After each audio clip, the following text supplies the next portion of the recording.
The big turning point making the record was deciding to lock down here at Eldorado Studios and work with Rich Costi. I'd had him on a dream list of people I'd like to work with one day since I was about 15, maybe even younger, because I knew that he'd produced a lot of the records I liked. Mew, a band from Denmark, I was just obsessed with their records. They were heavy and aggressive in many ways, but they had these soaring, ethereal melodies that the singer Jonas would do over top. And I remembered having a deep respect for whoever could not only produce records like that, but be the mixer behind them.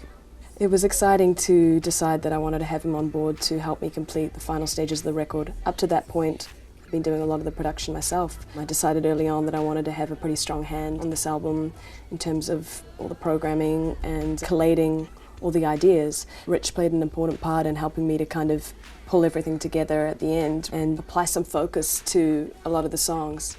It's so wonderful to have those people that can give you another perspective and show you how to apply some order amongst all the chaos and give you the freedom to explore all of that, but then also have the courage to tell you when something might not need to be there and start to turn some things off, Hey, sometimes I think about it.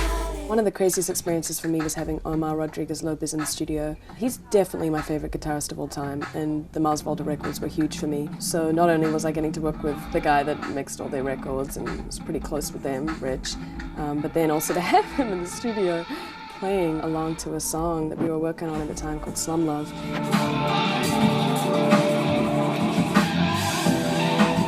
We would sit on the ground and mess around with his pedals, and he was totally open to me getting in there and helping him kind of come up with a tone that felt right for the song. And that was a really exciting creative process, to be sitting there working with someone you respect so much for their sounds and actually getting to be a part of that, mess with their gadgets, and it was crazy.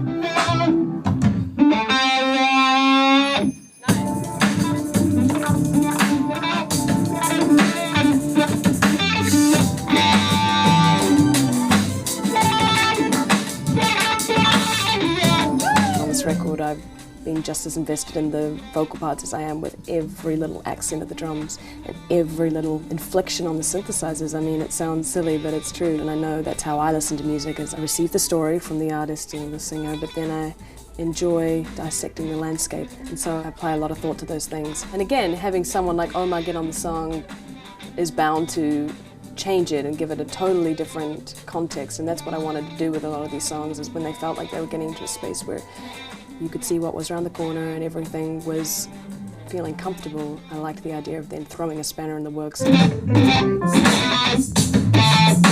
The exciting thing is if you hit the jackpot and you find a moment in a track that just takes it to the next level, that's what makes a record that extra bit exciting.